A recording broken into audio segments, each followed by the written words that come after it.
우리 교회사 2000년 이상 되는 교회사 기간 가운데 오늘 저와 여러분 우리처럼 이렇게 아름답게 준비된 그런 예배를 드릴 수 있었던 사람들이 얼만큼 됐겠는가 그런 생각이 문득 들었습니다.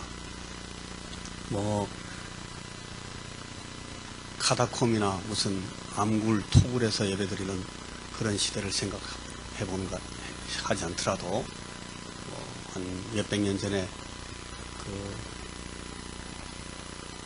프랑스에서 위그노들 우리 선조들이 근처더미에 숨어가지고 골짜기에서 예배드리던 그런 모습도 생각이 나고, 또 여러분 지금도 무슬림 지역에 가면은 자유롭게 나와서 예배드리지 못해요. 북한 당연히 그렇고요. 숨어가지고 목숨을 걸고 찬양을 하고 목숨 걸고 기도하고 이렇게 예배드리는 사람들 많습니다. 근데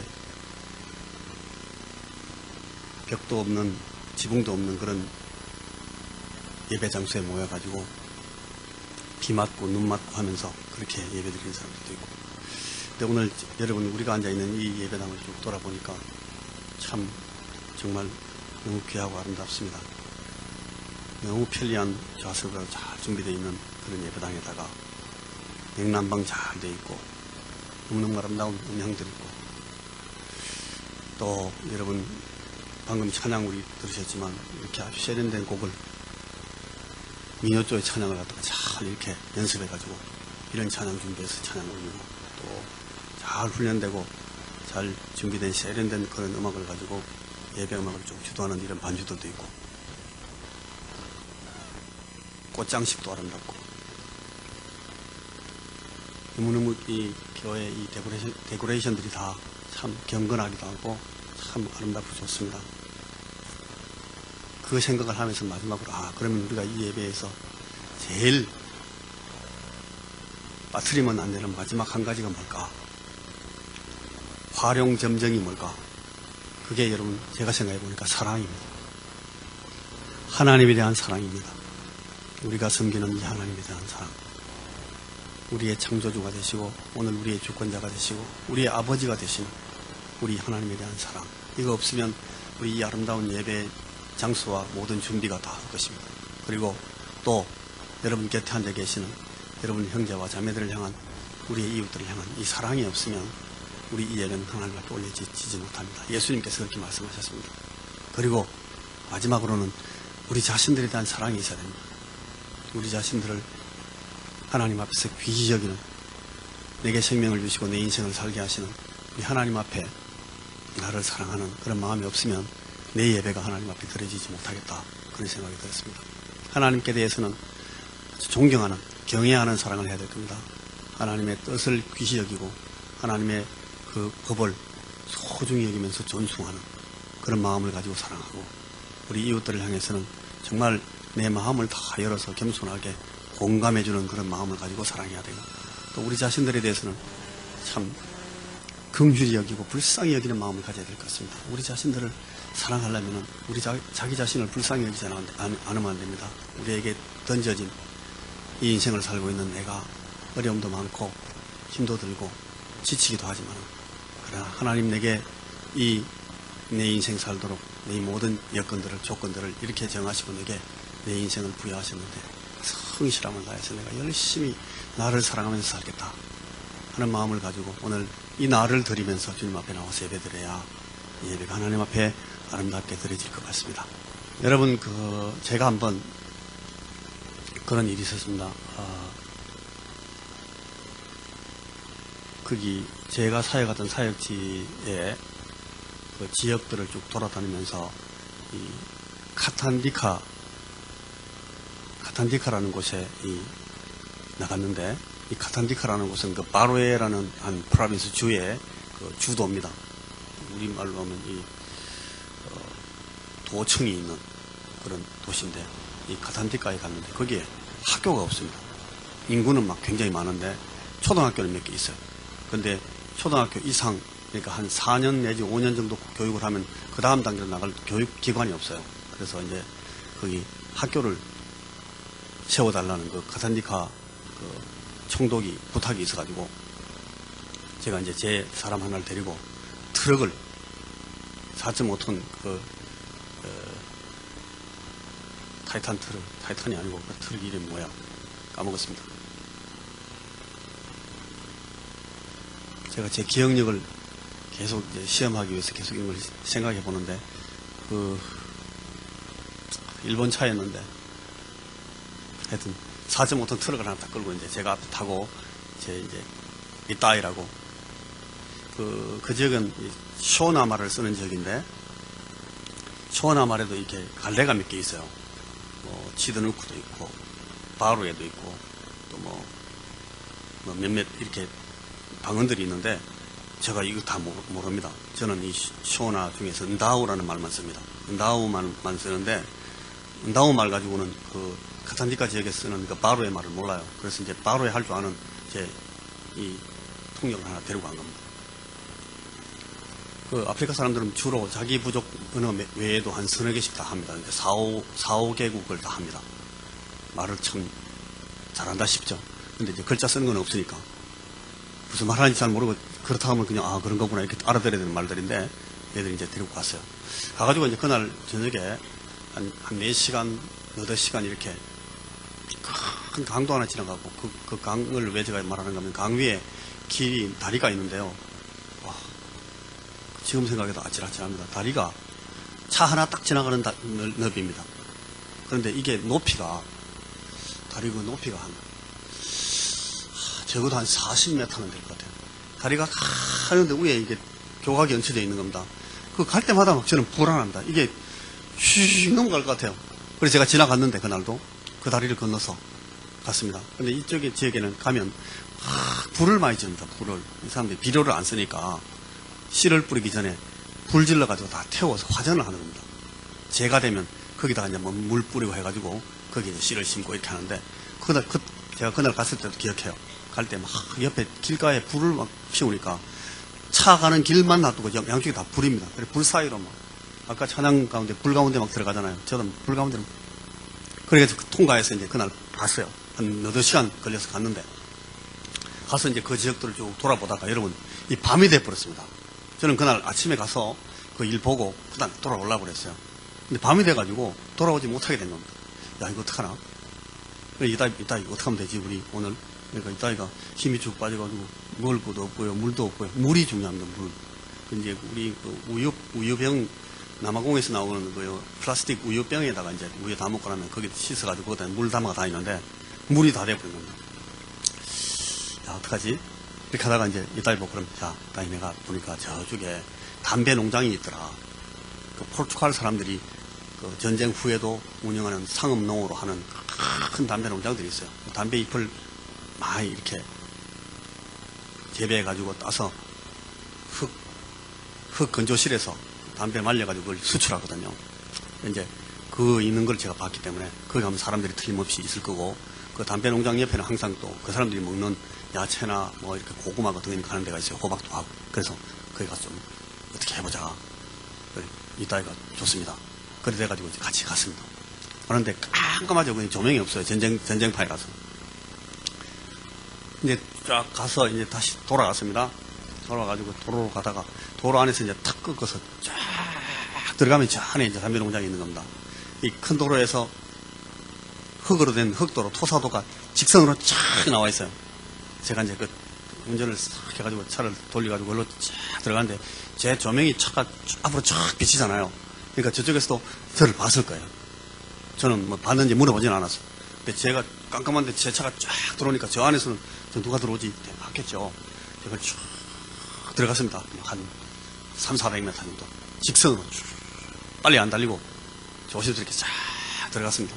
들어가니까 앞에 이렇게 나무로 탁 만들어 놓은 여기가 우리 농장이다 하는 표시가 있어요. 큰 나무를 이렇게 2개 기둥 세우고 위에 이렇게 판때기 같은 거 막 붙여가지고 글자도 막 써놓고 하는 그런 그 농장 표시가 있는데 그 농장을 이제 들어간 겁니다. 거기 이제 물도 좀 얻고 고구마도 좀 먹고 하려고 이제 차 타고 이렇게 그 농장 표시 있는 데로 싹 이렇게 통과해서 들어가는데 여러분 거기서 바로 옆에서 막 사람들이 툭툭툭 튀어나오는 겁니다. 깜깜한데 제가 제 차 조명 앞으로 많이 놀라겠죠. 저도 깜짝 놀랐어요. 차 팍 채웠는데. 채우니까. 보니까 네 사람이었어요. 네 사람이 총을 떡 들고요. 빨리 내려! 막 내리라 그런 거예요. 한국말로 내리라 안 그러고. 막 내리라 그래. 보니까 내리라는 소리예요. 그래서 내리려고 하니까 또 시동도 끄라가더라고요. 그래서 시동도 탁 끄고 깜깜하게 된 상태에서 탁 뛰어내렸습니다. 안 내리면 막 총 쏠 것 같아가지고. 이따위도 엄청 놀래가지고 막 어떨 줄 몰라고 막 후두둑 뛰어내렸습니다. 뛰어내니까 사람들이 총으로 막 저를 여기 찌르더라고요. 총으로. 보면 가만히 눈 감고 이렇게 가만히 있으면 안 보입니다. 밤에. 길 가다가요. 도로 이렇게 길 옆으로 이렇게 도로 밤에 가다가 한 번씩 사람들을 만나거든요. 3m, 2m까지도 안 보여요. 갑자기 사람이 탁 나타납니다. 앞에. 깜깜한 사람이 시커먼 사람이 나타나니까 얼마나 놀라는지 몰라요. 근데 씩 웃거든요. 그러면 이거 막 이렇게 보입니다. 무시무시하죠. 이 사람들이 3명이 나타나가지고.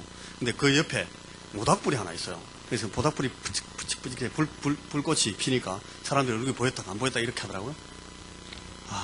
제가 거기 끌려 내려갔습니다. 내려오라 해서 막 질질질 끌려갔는데 끌려가니까 막 지르면서 막 뭐라고 소리를 막 지르는데 야 바로 이러 막 그러니까 야 이따 이게 무슨 말이냐 그러니까 이따 지도 막 쫄아가지고 얘가 막 무슨 말인지 몰라요. 떨고 있더라고. 말을 해봐 무슨 말 그러니까 모르겠다고 막 야도 몇 방 찔렸는지. 재밌죠? 그래 막 겁을 먹고 있는데 이 사람들이 막 소리 지르더라고 저한테. 뭐라고 막 소리 지르면서 막 두드리 펼 것 같이 막 그래요. 야 이거 뭐 좀 큰일 났구나. 이거 나는 아주 좋은 마음으로 뭐 좀 말해가지고 좀 얻어보려고 왔는데 얘들이 저를 막 무슨 원수 대하듯이 막 그렇게 하는 거예요. 아마 이 사람들이 자주 싸우니까 자기들하고 좀 다른 사람들이 들어오면 굉장히 경계하는 것 같아요. 그리고 자기 그 주인이 없으니까 현재 그 경비원들만 있으니까 이 경비원들은 그 지역 자체를 아무도 못 들어오게 잘 지키라 무슨 이런 그 오다를 받았는지 아주 막 우리가 들어왔던 것 자체를 무슨 큰 침략 행위 것처럼 이렇게 생각하더라고. 막 소리를 지르는데 이따위 보고 통역을 해봐라 하려고 입마도 완전히 맛이 갔어요.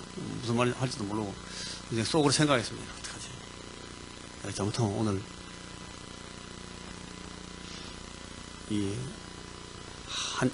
우리 영어로 그렇게 말합니다. 원 피스. 한 조각으로 나가지 못하겠는데, 조각조각 나가지고 찢어지겠다 생각이 들어서, 이거 어떡하나. 이렇게 고민을 하다가 갑자기 여러분, 무슨 생각이 났는가 하면, 노래를 하자. 생뚱맞게 제 생각이, 노래를 하자는 생각이 툭 들었어요. 그래서, 노래. 그래, 노래를 하자. 막 야들이 막 소리 지르고 막 뭐라고 막 하고 있는데 그냥 대뜸 대놓고 제가 막 노래를 막 불렀습니다. 문어참이사 이세 예수 만디레 깨레라 취때 마장구 만디바바 띠자 네메야 웨뉴 문어참이사 예수 노래를 부르면서 2절 더 크게 막 점점 더 크게 막 불렀습니다. 소리 하든지 말든지 막. 이왕 노래 불렀는데 얼마나 무한해요. 무한하니까 더 크게 막 부르는 거죠. 문어참이사 이세 예수 주 예수님 내게 은혜를 베푸소서 만디레 깨레라 취때 마장구 나의 모든 죄와 허물을 용납하여 주시고 만디바바띠자 내 묘야의 외유 주의 성령님을 나에게 보내주옵소서 문호참이사 예수 내게 은혜를 베푸소서 예수요. 이런 노래예요. 제가 이거 아는 노래가 그때 별로 없을 때예요. 처음에 아프리카 갔을 때 몇 년 안 됐을 때니까. 이 쇼나 노래인데 크게 불렀어요. 이 쇼나는 그러니까 새나든 혹은 나우든 그 바로에든 그 갈래말들도 다 이 말은 알거든요. 그래서 얘들도 알겠다 싶어가지고 제가 막 큰 소리로 부른 겁니다. 1절, 2절, 똑같은, 1절을 똑같이 반복하는 거예요, 두 번째. 세 번째 정도 부르니까요. 그 중에 한 놈이 따라를 해요. 청들 중에 한 명이 같이 부르는 거예요, 문어참이사를. 그래서 속으로 이제, 살았구나. 이제 저놈 중에 한 놈이 같이 부르니까 저놈이 나를 갖다 총으로 쏘지는 않겠지? 그러면서 이제 제가 또 더 크게 막 울면서 불렀습니다. 겁도 나고 막 이렇게 감격도 되고 막 이러니까 무안하기도 하고 이러면 막 눈물 납니다, 여러분. 세 번째 볼 때는 큰 소리로 문호 참이사 이쉐 예수. 이쉐라는 말은 여러분 주님을 말해요. 주 예수 이쉐. 저는 이쉐라는 말만 들으면 막 지금도 가슴이 푹 뜁니다. 우리 주님을 보고 이쉐라 그러잖아요. 이쉐는 누군가 하면 왕 중에 왕을 보고 이쉐라 그래요. 보통 추장들은 이쉐라고 부르지 않아요. 추장 중에서 굉장히 높은 추장 만나면 이쉐 그렇게 부릅니다. 제가 옛날에 우리 양 아버지로 모셨던 분이 파라마운트 취임인데 그 사람 보고 사람들이 다 와서 이쉐 그렇게 부릅니다. 추장들도 와서 이쉐. 근데 우리 예수님이 이쉐입니다. 저는 그 생각을 하면 막 지금도 막 가슴이 막 떨립니다. 그래서 문호 참이사 이쉐 예수. 난 내 이쉐한테 막 기도하면서 부르는 거예요. 나의 이쉐 예수. 그러니까 내 맞은편에 있는 한 놈도 같이 이쉐를 부르더라고. 만디레 깨레라 치테마 창구 만디마 바티자 네뮤야 연유까지 하고 나서 문호 참이사 예수 그렇게 하고 나서 제가 이제 조용히 이제 숨을 좀 이렇게 가다듬고 섰습니다. 그러니까 그 같이 따라 노래 불렀던 그 사람이 이따위 보고 뭐라고 해요. 그러니까 이따 얘가 이제 우리 두목이 노래를 해가지고 이제 성공했구나 싶은지 그때 이제 말을 열더라고요. 그래서 야 이따 말해. 내가 왜 왔는지를 설명하라 그랬습니다. 나는 여기에 학교를 이렇게 하려고 그 가탄디카 총독이 불러서 왔다. 그리고 야 인마 너 애들이 전부 다 공부해야 될 그 학교를 내가 지금 채우러 온 거야. 왜 나를 갖다가 총으로 막 찌르고 그래. 내가 이제 그렇게 막 통역하라 그랬어요. 그러면서 나는 목사고 너 봤잖아. 내가 방금 문호 참이사 하잖아. 너희들하고 같이 이 말씀을 나누고 이 생명의 말씀을 전가하려고 왔는데 너 나한테 이럴 수 있어. 내가 막 그랬어요. 그러니까 얘는 말은 그렇게 안 했겠지만 막 굉장히 예의 바르게 통역을 잘 하더라고요. 그러니까 끝날 때쯤 되니까 찬양했던 그 사람하고 고옆에 있는 사람들이 야, 좀 가게 해. 고구마하고 물어 들어갔다가 아무것도 못 얻고 그냥 막 가게 하라 하니까 얼른 제가 빨리 가자. 빨리 타고 그냥 가가지고 차 시동 걸고 그냥 팍 나와버렸습니다. 문호 참이사 이쉐 예수. 저는 그때 문호 참이사 해가지고 덕봤습니다, 여러분. 근데 여러분 이게 그날 제가 거기 들어갔다 나오면서 생각한 게 그거예요. 야, 이게 예수의 이름이 우리에게 생명을 주는데 우리 예수의 이름이 이 능력을 발휘하는 것은 이런 사람이 죽고 사는 이런 장면에서는 정말 파워풀하구나. 제가 이제 그 생각을 한 거예요. 우리 이쉐, 내 이쉐이신 이 예수님의 이름이 거기 팍 선포가 되니까 이거하고 통하는 사람이 그 심령이 하나만 있으면 되는 거예요. 그러면 일단 거기서 파급이 되고 아주 막 상황을 역전시키는 그런 상황이 터지는 겁니다. 야, 이게 참 예수 이름이다. 예수 이름이 무지무지하게 세다. 이쉐니까. 저는 이제 그런 생각을 하면서 나왔어요. 여러분, 그런데 지난 시간에도 제가 그 복음이라는 것에, 나의 복음이라는 것에 대해서 얘기를 했는데 오늘 제가 그 얘기를 지난 시간에 원래 1시간 하고 말하려고 그랬는데 그 시간에 제가 이런 얘기를 다 못했어요. 그래서 오늘 제가 2편으로 한 번 더 하는 겁니다. 다음부터 이렇게 안 합니다. 문호 참이사 이것도 얘기 안 하고 그래서 제가 얘기를 해드리려고. 근데 여러분, 이 예수님의 복음이 우리의 생명을 담보하는, 우리의 삶을 직접 터치하고 여기 도전하는 그런 상황이 될 때는 이 복음이 항상 힘을 발휘합니다. 그래서 우리에게 주님께서 복음을 주실 때 그 시작부터 주님은 늘 자기 자신의 생명을 얘기하시고, 그리고 이 생명에 관련돼 가지고, 이 생명에 연결돼 가지고 또 다른 새로운 생명력을 얻는, 그래서 새 삶을 얻는, 그래서 새 인생을 사는 그런 이 삶의 변화, 삶의 전환, 혹은 새 삶이 주어지는 새로운 시작, 이런 거에 대해서 늘 이 복음을 설명을 합니다. 이게 없으면 이게 아무것도 아닙니다. 무능한 복음이 됩니다.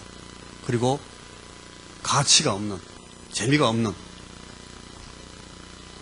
영 실감나지 않는 그런 복음이 되고 맙니다. 그런데 여러분, 많은 경우에 우리가 이 복음을 굉장히 재미없이 씁니다. 너무너무 무가치하게, 무의미하게 이 복음을 다루고 이 복음을 핸들할 때가 굉장히 많습니다.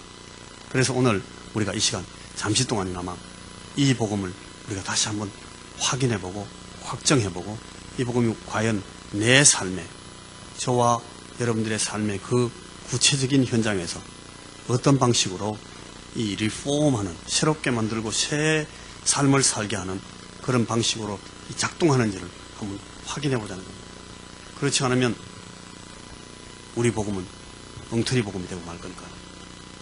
지난 시간에도 제가 이야기했던 것처럼 이 복음은 예수님께서 우리에게 오셔서 복음서가 그런 것처럼 예수 자신의 사심과 가르치심과 그리고 우리의 죄 때문에, 우리 죄 때문에 죽으신 그 고난받고 죽으신 죽으심과, 여기까지는 이제 인간의 세상에서 인간이 볼 수 있는 현장에서 이루어진 일들입니다.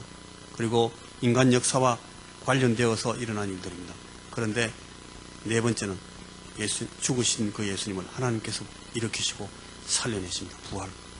이 네 가지에 대해서 적어도 이 네 가지에 대해서 우리에게 설명되고 증거되었기 때문에 이것이 우리에게 이 네 가지 사실들 때문에 우리의 삶에, 저의 삶에, 여러분들의 삶에 새로운 전기를 만들고 변화를 일으키는 그런 생명력 있는 활동이 시작되는 그런 일들을 복음이다.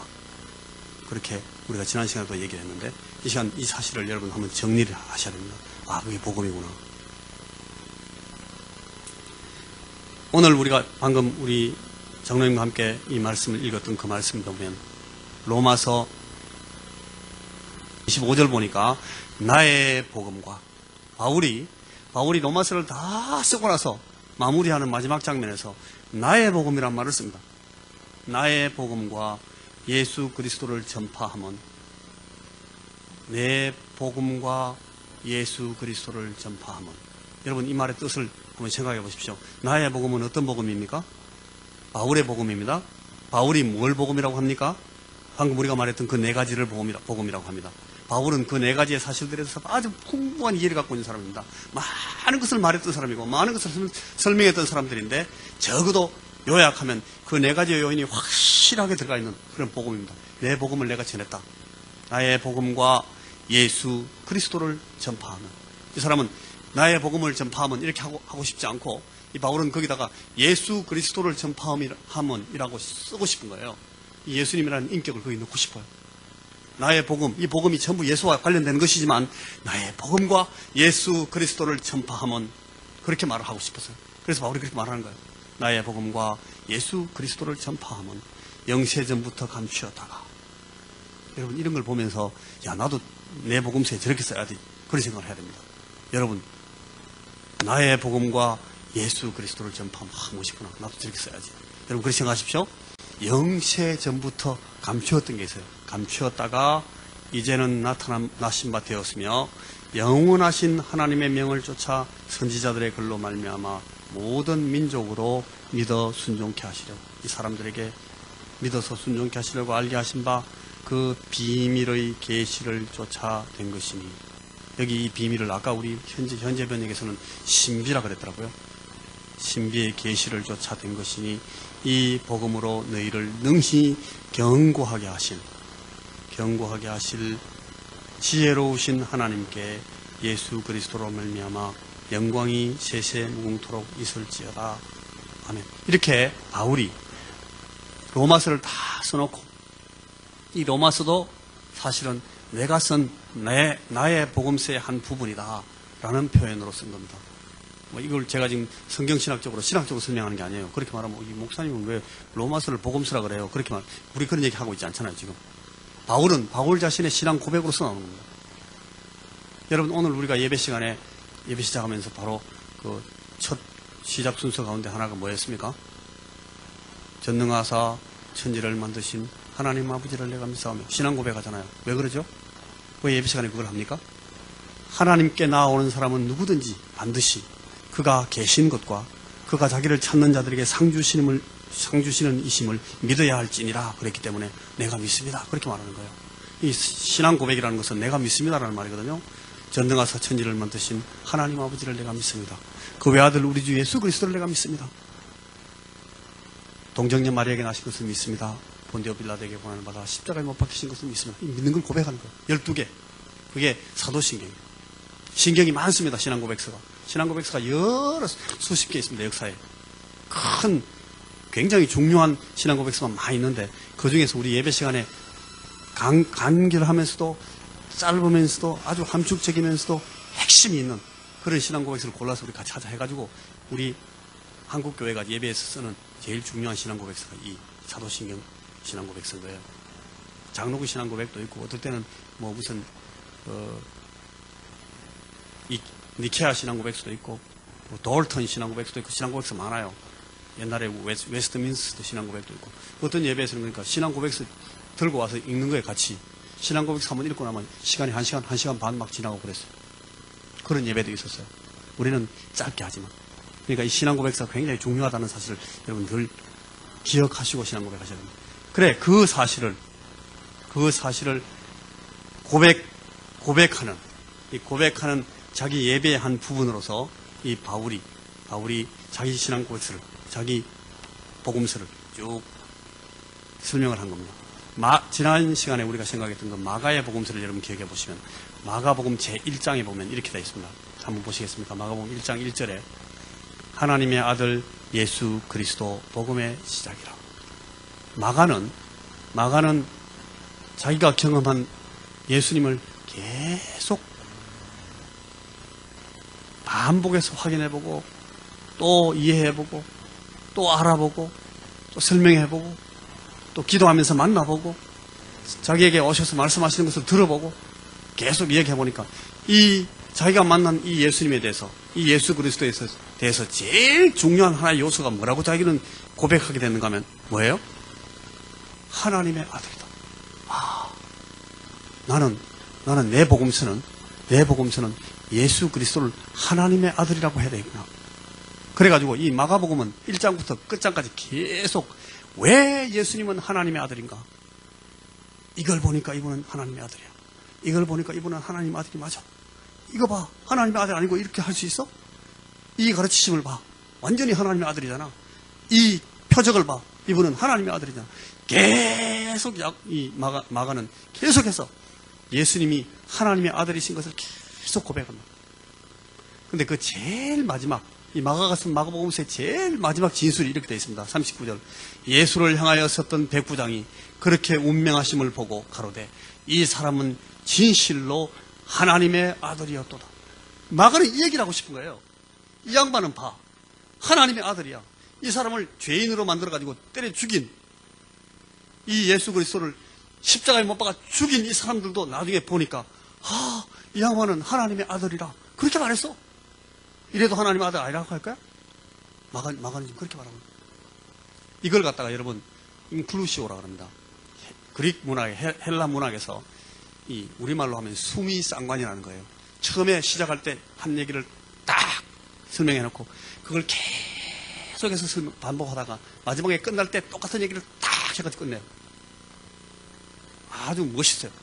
이런 걸 보고 인클루시오라 그러는데 이게 수미상관. 여러분 이 마가복음의 수미상관이에요. 마가복음은 처음부터 끝까지 처음과 마지막을 예수 그리스도는 하나님의 아들이었도다. 그 얘기를 하고 싶거든요. 마가는 계속해서 자기가 경험했더니 이분은 하나님의 아들이 확실하구나. 나 이 얘기를 반드시 딴 사람에게 해줘야 되겠어. 그래가지고 이것도 하나님의 아들 맞잖아. 이것도 보니까 하나님의 아들 맞지. 이 양반이 이렇게 해서 하나님의 아들. 이거 하나님의 아들 아닐 수가 있어. 계속 이야기하다. 나를 봐라 나를. 내가 이 하나님의 아들 만나는 바람에 이렇게 됐다. 그게 마가복음. 여러분 우리에게도 어떤 방식의 수미상관이 있어야 될지 몰라요. 여러분들의 복음서가 뭘 말하는지 저는 다 읽어보지 않았으니까 모릅니다. 근데 여러분 자신들의 복음서에 뭐라고 쓸지를 여러분 늘 생각하셔야 돼요. 여러분의 그 신앙 고백이 여러분의 그 복음서가 다른 사람들을 많이 굴복시키고 다른 사람들을 그 복음 안으로 끌고 들어올 수 있어야 됩니다. 설득력 있게 써야 됩니다. 멋있게 써야 됩니다. 파워풀하게 써야 됩니다. 내 복음을 만나면 어떤 사람이든지 다 예수님 앞에 돌아오게 돼 있어. 주님께서 내게 그걸 부탁하셨기 때문에 나 이걸 열심히 할 거야. 라고 사는 사람들을 보고 그리스도인이라 그러고, 그런 사람들을 복음서의 기록자라 그럽니다. 그런 사람들을 증인이라 그럽니다, 여러분. 그런 사람들이 전도도 하고, 그런 사람들이 선교도 하고. 그런데 여러분, 오늘 보니까 이 바울이 우리에게 오늘 그 자기의 복음에 대해서 말했던, 나의 복음이라고 했던 이 바울이 한 번은 또 다른 표현을 썼는데, 다른 복음이라고 말했어요. 다른 복음. 갈라디아서 같은 데 나오고, 또 다른 데서 몇 군데 나오는데, 다른 복음, 고린도후서에도 나오고. 여러분, 내가 전한 이 복음 이외에 다른 복음을 전하면 하늘에서 온 천사라도 어떻게 된다고? 저주를 받을지어다. 왜 그런가 하면 이 다른 복음이 주는 피해가 너무 크기 때문에 이건 사람을 죽여버립니다. 생명을 뺏어버립니다. 그리고 그 생명이나 그 가정을 완전히 지옥으로 끌고 가버립니다. 이 다른 복음을 전가하는 사람은 하나님 앞에서 용서받을 수 없는 무시무시한 죄를 범합니다. 그렇기 때문에 이 다른 복음을 전가하지 말라고 조심스럽게. 근데 여러분, 근데 오늘날도 이상한 복음들이 많습니다. 우리 주위에 많습니다. 예수 그리스도의 복음 아닌 다른 복음을 전가하는 사람들이 많습니다. 복음 아닌데 복음 비슷하게 보이기도 하는 가짜 복음, 그런 게 있다는 얘기입니다. 많습니다. 이게 참 어렵습니다. 그게 많다는 게. 그리고 여러분, 예를 들면 신천지, 철학이나 이 역사를 배울 때 뉴라는 말이 들어가면 조심해야 된다. 항상. 이 클래식 음악 같은 거 할 때도 보면 음악에도 보면 뉴 무슨 이렇게 나오면 아주 황당한 짓을 하는 거거든요. 조심. 그게 다 나쁘다는 것은 아닌데, 음악이니까 조심 안 하면 안 됩니다. 여기 복음에서는 뉴가 없습니다. 복음에서는 뉴 하면 그건 다 사고입니다. 신천지가 어디 있습니까? 신천지는 하나님이 주셔야 신천지지, 사람이 어떻게 신천지를 만듭니까? 그런데 우리한테 오면 신천지를 보여준다고. 신천지. 오늘날 한국교회, 그리고 많은 영혼들을 이 사람들이 지금 막 잡아 죽이고 있어요. 구원파, 여러분 지난번에 봤잖아요. 세월호 사건 때 우리가 구원파 봤는데 다 이게 이 다른 복음이에요. 엉뚱한 복음, 이상한 복음. 시온파도 있었고 여러분 안상홍 압니까? 안상홍 복음이라는 거 있대요. 밖에 나가다 보면 여러분 하나님의 교회라고 써놓은 간판들이 있어요. 하나님의 교회, 우리도 하나님의 교회죠. 근데 교회 이름을 하나님의 교회라고 안 쓰잖아요. 하나님의 교회라고 쓰는 그 사람들 들어가 보면 거기 안상홍 믿는데, 여러분 하나님 아버지 그렇게 하잖아요. 이 사람들은 하나님 아버지, 안상홍 어머니 그렇게 한대요. 오늘 우리 시대에 너무나 편만해 있기 때문에 이 끔찍한 일입니다만은 이름이나 냄새나 색깔이나 분위기를 상당히 비슷하게 만들어 놔가지고 우리가 거기 미혹되고 찾아 하는 밤에 망해버립니다. 완전히 가정도 망하고 개인도 망하고 우리 친구들, 우리 이웃들이 다 망합니다. 비슷하잖아요. 하나님의 교회에서 나타날까요? 하나님의 교회. 아무리 비슷하고 아무리 닮아있다 할지라도 아닌 것은 아닌 겁니다. 그것은 아예 아무것도 아닌 겁니다. 성경에 기록한 바울의 표현에 따르자면 여러분, 저주를 받아야 되는, 벼락 맞아야 되는 것. 갈라디아 1장 8절에서 10절 여러분 보십시오. 벼락 맞아요. 여러분, 근데 여러분 자신에게 물어봐야 됩니다. 내가 가진 복음은 그럼 뭐냐? 나는 제대로 된 진짜 복음을 갖고 있느냐? 그걸 보여줄 수 있느냐? 그게 오늘 우리가 받아야 될 질문입니다.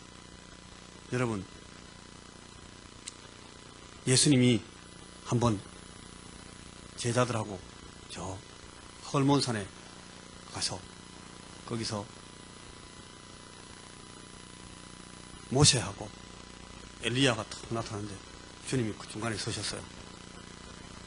완전히 사람들이 막 그냥 감격해가지고, 이야, 모세도 나오고 엘리야도 오시고, 그 중간에 우리 두목 대신 우리 예수님께서 탁 서시니까 얼마나 기분이 좋았겠습니까? 이 베드로 같은 사람들이 이 얼마나 다혈질인데, 이 사람이 그냥 튀어나오는 말이, 주님 여기 좋습니다. 우리 큰 내려가지 말고 여기서 합시다. 텐트 칩시다. 텐트 3개만 치자고. 하나는 주님을 위하여, 하나는 모세를 위하여, 하나는 엘리야를 위하여 하사이다. 자기들은 우리는 그냥 밖에서 노숙해도 괜찮습니다. 너무 좋아가지고. 그거 하고 나서 이제 예수님께서 그러지 마라, 내려가야 된다. 내려오니까 슬레 이제 이 제자들이 거기 있으면 좋겠는데 또 내려가자 그러시니 아무튼 내려왔습니다. 내려와가지고 제일 먼저 있었던 사건 가운데 하나가 뭔가 하면, 사람들이 나를 누구라고 그래? 물었습니다. 이제 예수님께서 예수님 자신을 드러내 보이시고 정의를 해줘야 될 때가 되셨기 때문에 이제 주님께서 그걸 정돈해 주시려고. 예수님 보고 엘리야라 그래요. 엘리야? 어떻게 내가 엘리야야? 그러니까 주님께서 한센시병도 고치시고 소경도 눈뜨게 하시고 안전뱅이도 일으키시고 죽은 자를 살리시고 귀신을 쫓아내시고 하는 걸 보고 사람들이 아마 되게 놀랐는가 봐요. 아, 이 양반들은 생각하기를 구약의 그 엘리야가 팍 생각이 나가지고 선생님 보고 엘리야라 합니다. 아, 다른 제자가 말합니다. 예수님 보고 에레미야라 해. 에레미야? 지난번에 선생님이 막 기도하시면서 우시고 그 나사로 죽었을 때도 그 가서 나사로 살아나기 전부터 막 주님께서 막 울면서 서 계시고 울면서 말씀하시고 딴 사람도 같이 막 울고 막 우시고 또 뭐 이번에 그 예루살렘 성전 들어오시면서 예루살렘 성읍 위에서 예루살렘아 선지자들을 죽이고 내가 보낸 자를 돌로 치는 자여 암탉이 그 병아리를 새끼를 자기 나리 아래 품으로 한 같이 내가 너희를 품으려 한 것이 몇 번이냐. 그러나 너희 죽은 찬양하였다. 너희 멸망을 막 보시면서 막 주님께서 울고 그러시니까 아, 이 양반은 우는 선지자구나. 예레미야다고. 그때는 선생님은 정의감에 넘치시고 사람들이 회개 안 하면 죽는다, 큰일 난다 그러고 지옥불에 들어간다 하시고 막 이러니까 하나님 나라가 임박했다 하시고 얼마 전에 죽은 그 요한같이 보이는가 봐요. 그래서 그 사람들이 이 선생님은 세례 요한이 존 더 베프티스트, 세례 요한이 환생해서 그 세례 요한의 스피릿을 가지고 살아나신 그런 요한이라고 그렇게 말한답니다. 그렇게 얘기를 막 하니까 예수님께서 듣고 계시다가 뭐라고 하십니까? 예수님이 그렇게 말씀하십니다. 너희는 나를 누구라고 하느냐?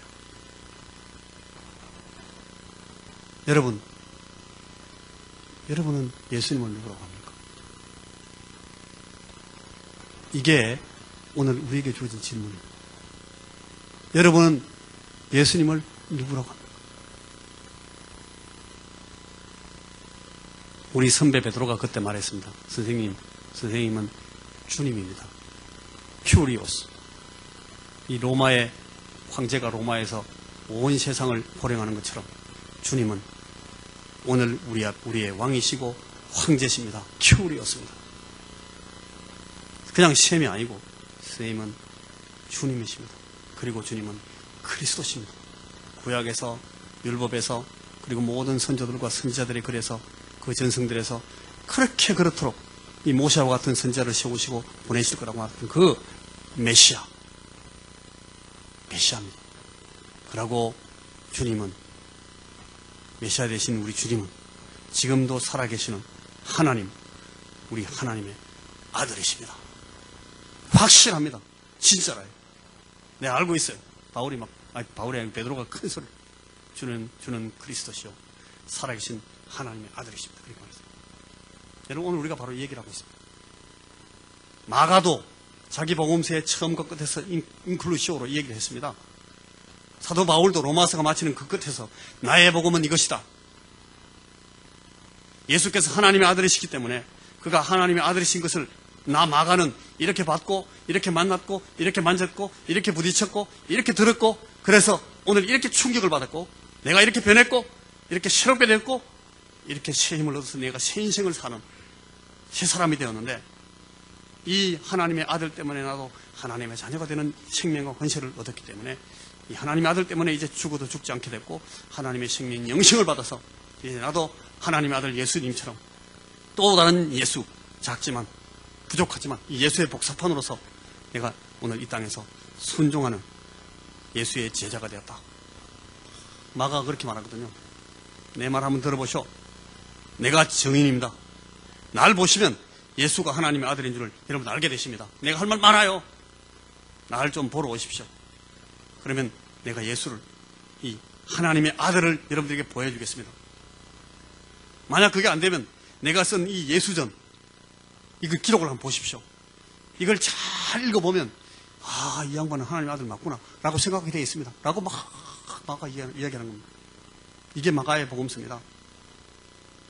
여러분, 여러분의 복음서는 어떤 방식으로 사람들을 설득하냐는 거예요.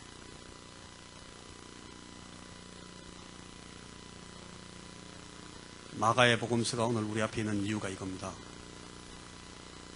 이게 나의 복음이다. 너는 어떤 복음서를 내놓을 거냐? 네 복음은 뭐냐? 보여다오. 히브리서에 말하기를 구름같이 둘러싼 허다한 증인들이 이 복음서를 쓰면서 오늘 주님 곁에 서 있다. 허다한 증인들이 우리 앞에서 오늘 우리 곁에서 막 달리고 있습니다. 그분들의 복음서를 쓰기 위해서 열심으로 달리고 있습니다. 우리가 더듬거리고 서 있으면 우리는 뒤로 확 쳐집니다. 그래서 아까 그 말씀에 그랬습니다. 하나님 나라에는 나중된 자가 먼저 되고 먼저 된 자가 나중되는 일이 허다하다. 무지무지 많다는 겁니다. 이 복음서 쓰는 1장은 제일 먼저 썼는데 제일 마지막 장은 제일 마지막에 쓰는 사람들이 많다는 거예요. 여러분, 저도 여러분도 열심히 써야 됩니다. 글로만 말고 말로만 말고 컴퓨터 워드 프로세서로만 말고 또 기도할 때만 말고 교회 안에서 모일 때만 말고 성경 공부하면서 말고 그것만 말고 우리 성도들의 교제 안에서만 말고 그렇게 한정하지 말고 우리의 삶으로 우리의 몸으로 우리 인생 전체를 가지고 이 복음서를 써가라는 거예요. 그게 비로소 정인의 삶이고 제자의 삶이고 그게 선교적인 삶이고 그게 전도하는 삶이고 이게 예배와 헌신의 삶이다. 그렇게 말합니다. 이게 예수를 믿고 산다는 것의 실제 국면입니다. 우리가 사나 죽거나 다 주를 위해서 산다라는 것의 말뜻은 다른 거 아무것도 아니고 바로 이 뜻입니다. 이거 말고는 아무것도 아닙니다. 그래서 때때로 우리는 내가 정말 유리하고 내가 정말 주장할 수 있는 상황에서도 짐짓 우리 목소리를 낮춰야 될지도 모릅니다. 자존심이 상하고 마음이 아파도 침을 꿀꺽 삼키면서 가만히 있어야 될 때도 있어요. 기다리면서 숨죽이고 있는데 아주 이골이 나가지고 전문가가 돼야 될지도 모릅니다. 왜요? 그 증거 때문에 제대로 정말 말빨이 서게 한번 들이댈 기회를 잡기 위해서 우리가 참고 있는 겁니다. 내 복음 때문에, 내 목소리 때문에, 내 표정 하나 때문에, 나의 태도 한 자락 때문에, 내 증언이, 나의 이 테스트모니, 내 간증이 손상되면 안 되잖아요. 그래서 그것 때문에 막 참고 기다리는 그런 태도가 여러분 그게 복음서 저자로서의 자세입니다. 이것이 복음서를 쓰는 사람들의 태도고 그 인생 철학이고 그 가치 위계의 초점입니다. 오늘 아침 우리 새벽에 빌립보서 1장 보면서 그런 얘기했습니다.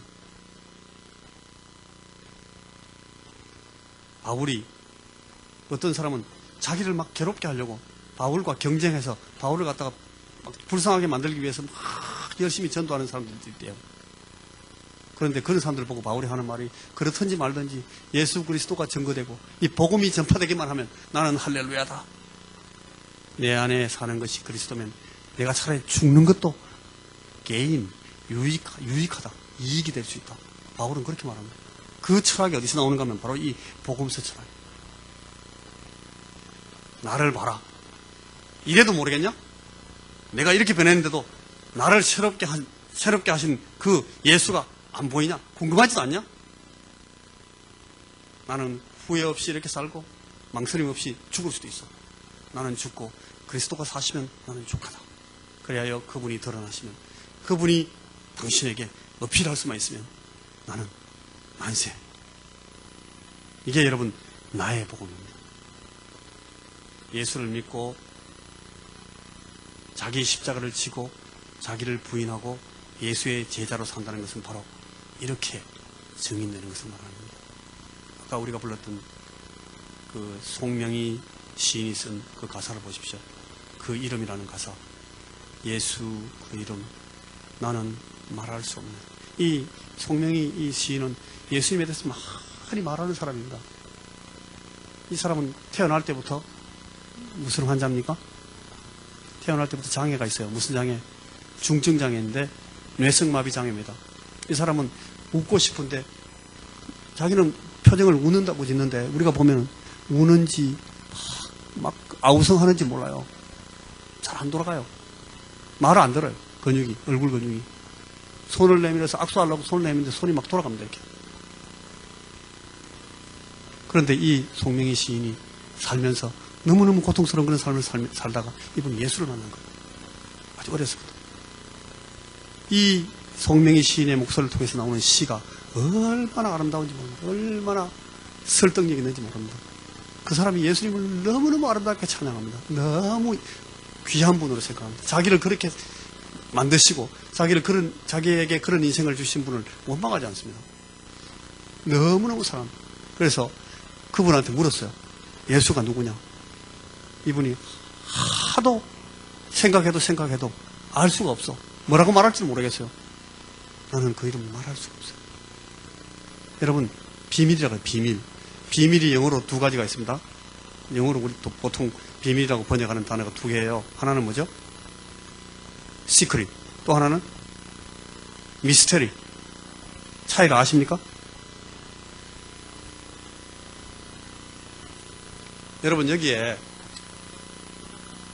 뭐가 들어있습니까? 물 들어있죠? 어떻게 아십니까? 여러분들이 여기다 물 담아왔기 때문에 그렇습니다. 아니면은, 권사님, 진권사님 이런 분들이 이게 물 갖다 놓는 걸 여러분 다 알고 계시기 때문에 제 물이야. 알아요. 그런데, 어느 날 제가 이 컵을 툭 들고 와가지고, 내가 여기 뭐 하나 넣어왔어요. 뭐 있는지 모르시겠죠? 이게 비밀입니다. 그렇게 말할 때 그 비밀은 영어로 뭐겠어요? 그 시크릿이에요. 안 가르쳐 줬으니까 이 안에 뭐 넣고 안 보여줬어요. 그러니까 여러분 알 수가 없어. 그걸 갖다가 그 비밀인데요. 그 비밀 그거는 시크릿이. 그런데 또 이걸 열어서 또 보여줘야죠. 자, 이거 뭔지 보실래요? 이거 뭐예요? 보는데 봐도 맛을 봐도 이게 뭐죠? 뭔지 모르겠네. 비밀입니다. 그때 그 비밀은 시크릿이 아니고 그게 미스테리입니다. 보여주는데도 알 수 없어요. 그걸 우리 번역에서는 신비라고 했어요. 신비. 예수님이 신비라는 거예요. 이 송명희 시인은. 예수님을 보니까 처음에 너무너무 모습이 보기 언짢을 만큼 서글퍼요. 건축자들이 버린 돌처럼 패대기 쳐놨어요. 밖에. 별 쓸데없는 돌덩어리구나 라고 생각했어요. 그런데 자세히 가보니까 이 돌이 아니에요. 정말 귀중한 너무너무 감당하는 돌이에요. 그래서 그걸 이거 너무너무 좋은 돌인데 사람들이 버렸네. 가지고 와서 이제 그걸 좋게 쓰려고 탁 갖다 놨어요. 그 다음 날 아침에 일어나서 봤어요. 그러니까 그 돌이 아니야. 이게 뭐예요? 보석이에요. 보석. 무슨 보석인가? 막 물로 막 락스 가지고 막 닦아보니까 색깔이 와, 이런 보석을 자기는 들은 적도 없고 본 적도 없어요. 너무너무 아름다운 보석이에요. 닦고 해보니 그 다음날 보니까 이게 또 색깔이 완전히 또 다르네. 이거는 그냥 보석도 아니야. 볼수록 더 아름다운. 나중에는 이게 뭐냐고 물으니까 나 이거 뭔지 모르겠어요. 너무너무 귀하고 너무너무 아름다운 건데 나 말할 수가 없어요. 이렇게 된 거예요. 송명희 복음서예요. 여기. 예수 그 이름 나는 말할 수 없네. 말할 수 없어. 봐도 끝없이 돌인 줄 알았는데 보석인 줄 알았는데 보석으로 말할 수 없는 것이고 너무너무 귀한 것이고 끝이 없어요. 주님은 그런 분으로 계속 우리에게 주님의 사랑을, 그 사랑을 말할 수 없어서 그 풍부함을 표현 못해서 비밀이 됐대. 미스터리가 돼버렸어요. 나는 그 이름을 말할 수가 없어요. 이 예수님의 풍부하심과 크심과 그 은혜를 깊이 깊이 경험하면 경험할수록, 알면 알수록 점점 더 신비스러워지는, 그걸 그렇게 막 고백하고 있습니다. 그 고백을 보면서 저 신비를 나도 알고 싶다는 사람들이 막 일어나게 되는 겁니다. 그런 사람들이 그 신비를 만날 때마다 엎어지는 겁니다. 변하게 되는 겁니다. 그게 이 복음서의 위력입니다. 여러분 너희는 나를 누구라고 하느냐? 예수님 오늘 우리에게 이 말씀을 들이대시면서 묻습니다. 송명의 복음서 말고, 바울의 복음서 말고 너의 복음서를 내게 보여봐라. 여러분 자신들의 복음서를 내놓으셔야 됩니다. 이 복음서가 누구를 새롭게 하고, 어떤 사람을 더 온전케 하고, 어떤 사람에게 생명을 주고, 어떤 사람을 예수님 앞에 세우는지를 여러분 스스로 확인해 봐야 됩니다. 그거 못하고 있는 복음은 아직도 아닌 복음입니다. 아직도 덜 된 복음입니다. 아직도 여러분의 복음은 설득력이 부족합니다. 아직 그런 복음은 힘이 없는 복음입니다. 나는 저 사람 때문에 예수 믿어서, 나는 저 사람 보니까 예수가 생각이 나서 저 사람 때문에 하나님 만나게 돼서, 그런 사람들이 여러분 주위에 많이 있어야 됩니다. 막 깔려 있어야 됩니다. 그래야 여러분들이 제대로 복음서를 쓰는 겁니다. 어떻게 해야 되겠습니까? 어떤 목소리로 말해야 되겠습니까? 어떤 표정을 지어야 되겠습니까? 뭘 위해서 사는 사람 같이 보여야 되겠습니까? 뭘 위해서 애쓰는 사람처럼 살아야 되겠습니까? 뭘 위해서 희생해야 되겠습니까? 자녀 교육은 어떻게 해야 되겠습니까? 여러분들의 아이들을 위해서 뭘 가지고 기도해야 되겠습니까? 그런 걸 보면서 사람들이, 난 저분 보면 나 예수 믿게 되겠어. 저분 보면 하나님 알게 돼. 그렇게 말하도록 해야 된다는 겁니다. 여러분 어떻게 옷을 입으면 그렇게 되겠습니까? 여러분의 눈길이 어때야 되겠습니까? 그걸 생각하시라.